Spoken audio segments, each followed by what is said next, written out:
नमस्कार शुभ अभिनंदन आज पवित्र दिवस रे मु प्रतिमा दास ए समस्त को शुभ अभिनंदन जन आरंभ करुछि। आज आम भागवत चरित्रामृतर अमृतमय वाणी गीता हेउछि सबुठु पवित्रतम हिंदू धर्मर पवित्र सार ग्रंथ। जो ग्रंथ रे जीवन दर्शन अमृत तत्व निहित अछि। भगवान श्रीकृष्ण अर्जुन को उत्तम शिक्षा देवा छल युद्ध क्षेत्र में आरंभ करथिबा वार्ता ए जन समाज को एक उत्तम मार्गदर्शन दे चली एवं दे चलुथिबो मध्य। कालजयी भागवत गाथा हेउछि आम ओडिया जनजीवन एक अमृत उपहार। जो अमूल्य उपहार नहीं ए ओडिया जाति एबे मध्य बंचिछि बंचिथिबो आ आगकु बंचिबो मध्य। केड़े सुंदर राइज मोर केड़े मो मिठा मो भाषा ए आम ओडिशा ए आम ओडिशा। तेणु संस्कृत भागवत श्रीमद् भगवत गीता जिते बेले व्यासकृत महाभारत उद्धृत होइतिला किंतु ताहा थिला पंडित जनर भाषा किंतु सरल सावलील नवाक्षरी गुज्जरी छंदरे ललित कोमल पदावली रे आमर अति बड़ी जगन्नाथ दास रचना कले भागवत। किंतु आमे सब जानती किछि कथा मने रुहे भूली हुए ना आ अनेक कथा भूली हुए ता मने रहे ना। तेणु एभली एक अविस्मरणीय गाथार कथा हेउछि आमर ए भागवतर सृष्टि। तेणु जगन्नाथ दास थिले मातृभक्त। दिने तांकर माँ लांछित अपमानित होइतिले पुरीर मुक्ति मंडप। तेणु किए पोछिदब माँ आखिर लुह जी तो सुसंतान सी ही प्रकृत में माँ आखिर लुह पोछि दे पारे। जगन्नाथ दास प्रथमे जगन्नाथ दास नथिले निजर रूपांतरित नाम थिला जगन्नाथ दास।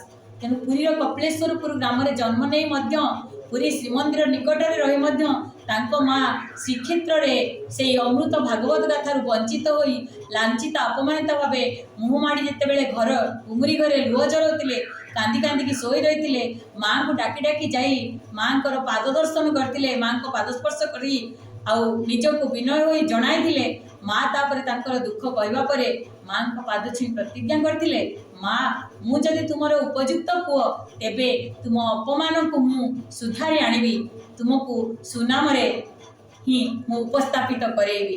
प्रकृत रे सेही पुओ जे अमृत गर्भ माँ ठरू अमृत स्तन क्षीरपान करी से अमृत पान करी सी मार दुख को दूरे देतिले सेइथिपाई से लेखिथिले आम ए ओडिया भागवत।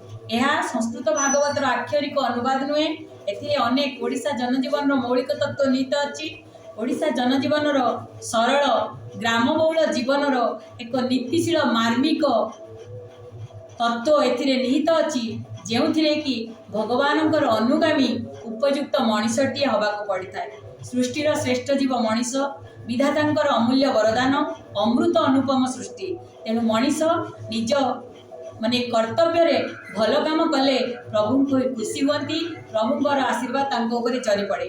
सेइथिपाई ए भागवत जनमानस को सबुबेले देई चलीछि अमृत मार्गदर्शन। एथिरे रहिछि उत्तम जीवन जिज्ञासार कौशल अमृत जीवन जीवार प्रकृत उपयुक्त शिक्षणीय कथा। तेणु यह नवाक्षरी गुज्जरी छांदरे रचित एवं एक शुणिबा जेमिति श्रुति मधुर मन रखिबा सेहि भली सहज।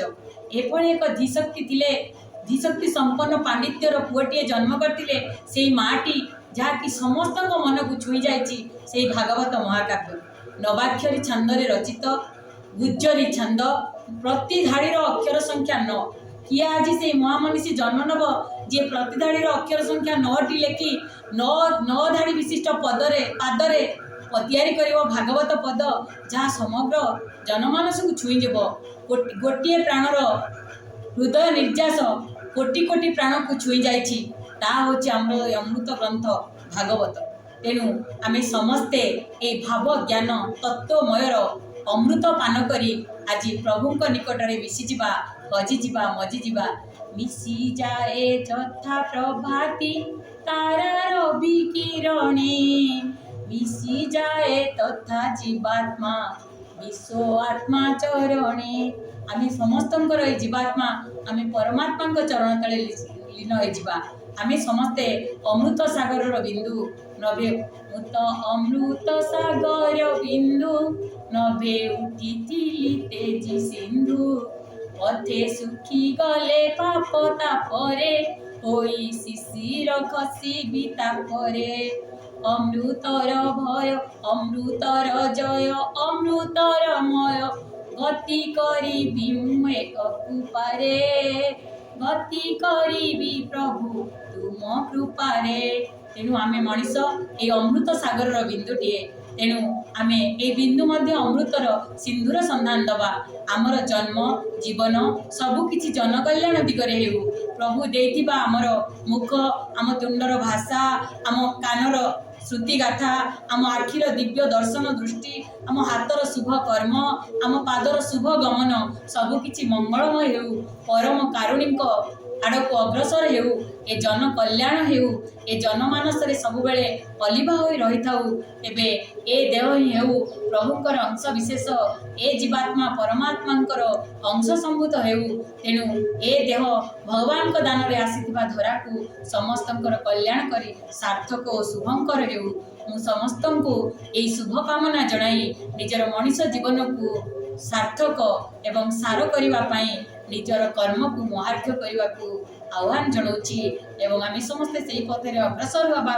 मु भी से अमृत पथर यात्री होगा निजे अग्रगामी होउछि तेणु आम समस्ते होउछंती से परमात्मा संतान तेणु देवदुर्लभ होई मनीष जन्म प्रभु को कल्याण उद्देश्य आमे माने नियोजित करी ए मानव जीवन को सार्थक करिबा निज कर्म रे आमर परिचय सृष्टि करिबा मानव जीवन नुहई केवल वर्ष मास दिन दंड कर्मे जीएनर कर्म एकाधार जीवनर मानदंड तेणु आम से प्रभु को आशीर्वाद रे आमे महत कर्म करने को आगे गले आम जीवनर मानदंड ही तांकरी पाद तले विलीन हो एवं आमर सत्ता तांकरी सत्ता रे मिसी जाइकी एक अमृत परिचय सृष्टि करिवो जेमिति ताही हबो सब बेले मंगलमय आउ दिव्य दृष्टि प्रगति पथरे अग्रसर तेणु मुझे कही समस्त को किंचित मु तो छार मनीषटीए समस्त मोर विनम्र निवेदन जन मोर अनुपम आशा को उपस्थापना करी आज प्रभु चरण में आश्रय लभुची।